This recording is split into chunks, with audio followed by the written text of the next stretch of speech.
ये महाभारत के संजय की तरह हो जाते हैं। परिषदीय विद्यालयों का निरीक्षण करना होगा तो संजय की तरह इन्हें परिषद की सारी कमियां दिखने लगेंगे। और परिषद के विद्यालय का निरीक्षण करने के उपरांत जब ये वहां से गुजरते हैं और गैर मान्यता के विद्यालय अगर वहां अगल बगल में पाए जाते हैं तो धृतराष्ट्र की भूमिका में आ जाते हैं और इनके साथ चलने वाले लोग गांधारी की भूमिका में आ जाते हैं।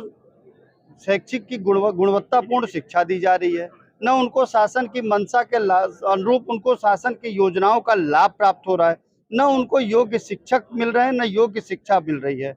ऐसे विद्यालयों का संचालन लगातार हो रहा है और बढ़ता चले जा रहा है। शिक्षा मित्र को समय से मानदेय नहीं मिलेगा, अनुदेशक को समय से मानदेय नहीं मिलेगा, जीपीएफ पासबुक की फीडिंग नहीं होगी, एनपीएस पासबुक की फीडिंग नहीं होगी, चयन वेतनमान का निर्धारण करना होगा तो आप हमसे हमारी सेवा पुस्तिका का अंकन मांगेंगे, धनादोहन की प्रक्रिया करेंगे। ये कहाँ तक का शोषण बर्दाश्त किया जाएगा? विद्यालयों को छप्पर में, टीन में, यहाँ तक टंकी में मान्यता दे रहे हैं और उसको चलवा रहे हैं।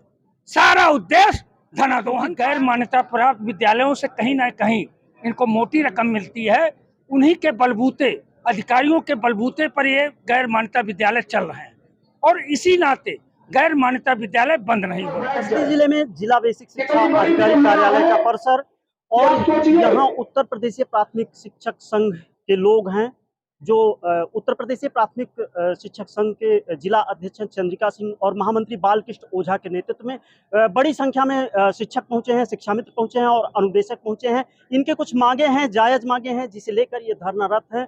बड़ी संख्या में शिक्षक पहुंचे हैं, जिले के शिक्षक हैं ये।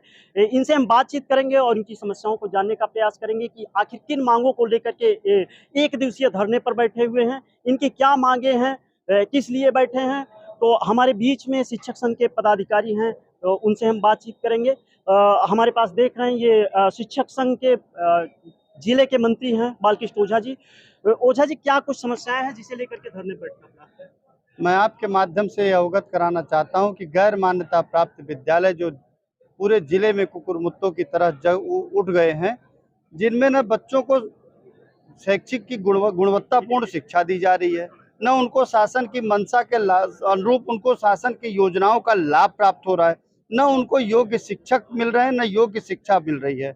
ऐसे विद्यालयों का संचालन लगातार हो रहा है और बढ़ता चले जा रहा है, जिसके विरोध में इसके कारण हो क्या रहा है कि 50 से कम नामांकन हमारे परिषदीय विद्यालयों में, लगभग पूरे जनपद में 300 से ज़्यादा विद्यालयों का चिन्हांकन हुआ है और शासन ने उनको विलय करने की प्रक्रिया बना ली है। हम उन खंड शिक्षा अधिकारी महोदय से, अपने जिला बेसिक शिक्षा अधिकारी महोदय से ये प्रश्न आज हम मांग कर रहे हैं कि यदि आप गैर मान्यता के ऐसे विद्यालयों को बंद करा देंगे तो निश्चित ही ऐसे विद्यालयों के अध्ययनरत छात्रों का नामांकन हम परिषदीय विद्यालयों में करेंगे, उनको गुणवत्तापूर्ण शिक्षा देंगे और उनके शासन की जो योजनाएं हैं वो उन तक हम पहुंचाने का कार्य करेंगे। शिक्षा मित्र को समय से मानदेय नहीं मिलेगा, अनुदेशक को समय से मानदेय नहीं मिलेगा, जीपीएफ पासबुक की फीडिंग नहीं होगी, एनपीएस पासबुक की फीडिंग नहीं होगी, चयन वेतनमान का निर्धारण करना होगा तो आप हमसे हमारी सेवा पुस्तिका का अंकन मांगेंगे, धनादोहन की प्रक्रिया करेंगे। ये कहाँ तक का शोषण बर्दाश्त किया जाएगा? आज इन सभी समस्याओं को लेकर शिक्षक, शिक्षा मित्र और अनुदेशक एक मंच पर आंदोलित है।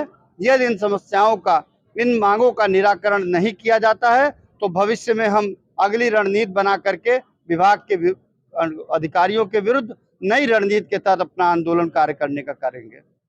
लगातार ऐसा देखने में आ रहा है कि परिषदीय स्कूलों में छात्र संख्या घट रही है, तेजी से छात्र संख्या घट रही है, क्या कहेंगे? परिषदीय स्कूलों में छात्र संख्या घटने के पीछे कहीं ना कहीं शिक्षक दोषी नहीं है। शिक्षक जाता है, अभी गत वर्ष में अभी हमारी बहन वंदना त्रिपाठी जी ने कहा अपने संबोधन में कि गत वर्ष में 5 वर्ष के आयु के बच्चों का नामांकन करना था, इस वर्ष उन्होंने 6 वर्ष का कर दिया।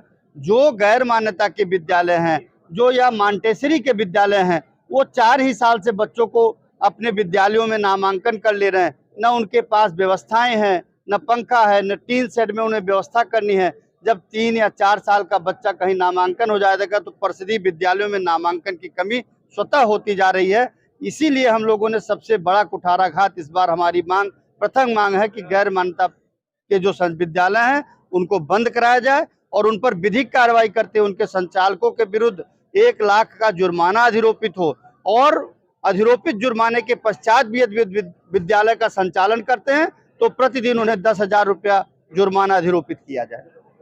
गैर मान्यता प्राप्त विद्यालयों की अगर बात करें तो शासन से सख्त निर्देश है कि गैर मान्यता प्राप्त विद्यालय न संचालित हों। आप लोग जिले में भी लगातार आंदोलन कर रहे हैं इसे लेकर के। ऐसा कौन सी परिस्थिति है कि ये विद्यालय लगातार बढ़ रहे हैं और उन पर कोई कार्रवाई नहीं हो रहा है? इस सारे चीज के लिए मैं आपके माध्यम से फिर पुनः एक बात बताना चाहता हूं कि ये जब जिला बेसिक शिक्षा अधिकारी, खंड शिक्षा अधिकारी या जिला के समन्वयक जब सभी लोग निरीक्षण में निकलते हैं तो इनकी स्थितियां क्या हो जाती हैं?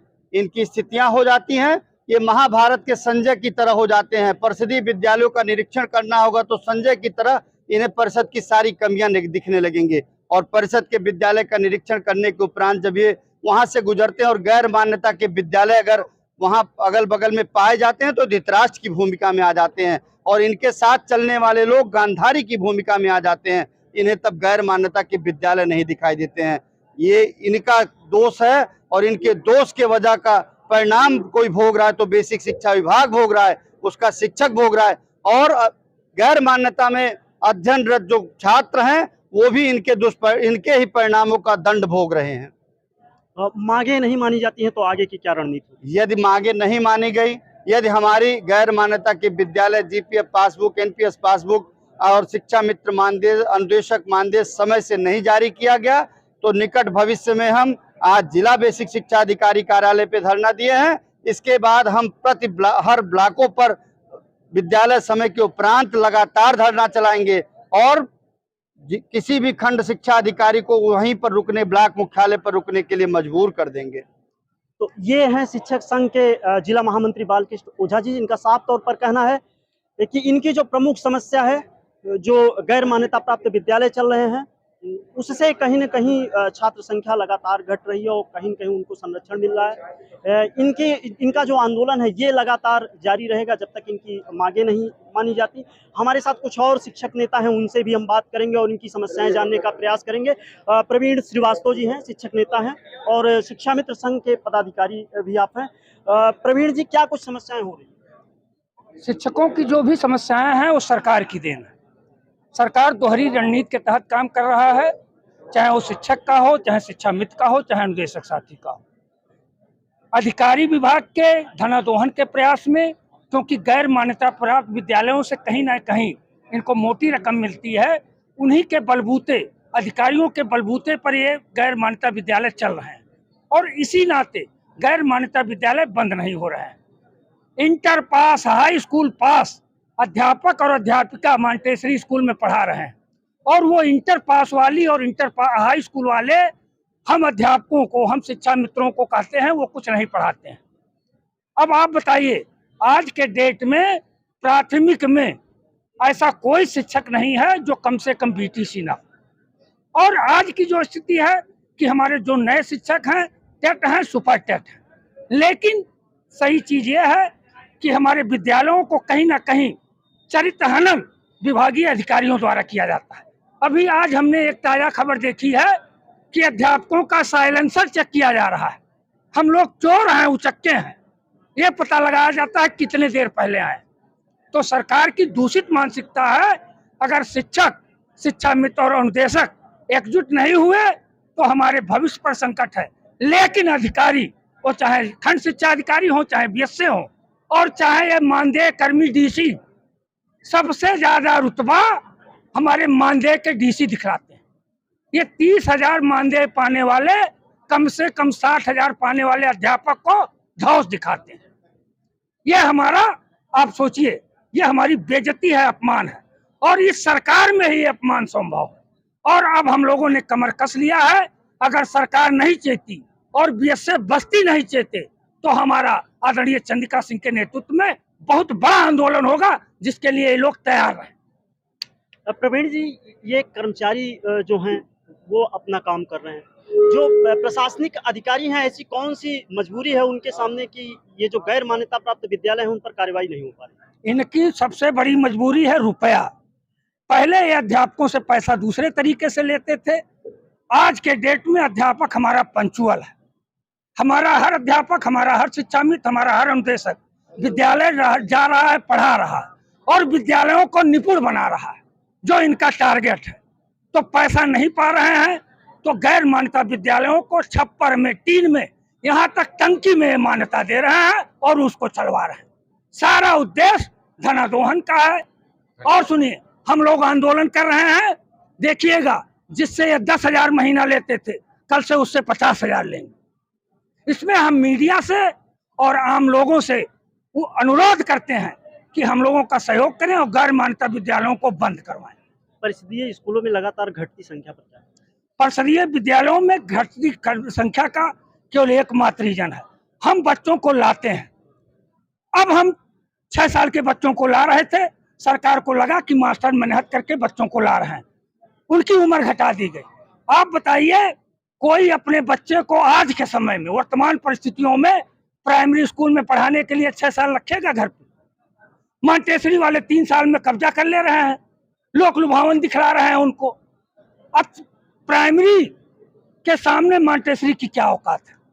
बस औकात यही है कि बड़े बड़े रूम में बाउंड्री कर दिया गया है, अंदर गाना चल रहा है, मैडम लोग डांस कर रही हैं, वायरल होता है, देखते हैं। और हमारे यहाँ बाउंड्री नहीं है, अध्यापक क्या कर रहा है वो दिखता है। इसी नाते केवल और खास कर देखिए, इसमें सीधी बात भाजपा गवर्नमेंट की है। इनको जिसको नुकसान पहुंचाना होता है उसका चरित्र हनन करते हैं। ये अध्यापकों का केवल और केवल एक तरफा चरित्र हनन कर रहे हैं। जी धन्यवाद।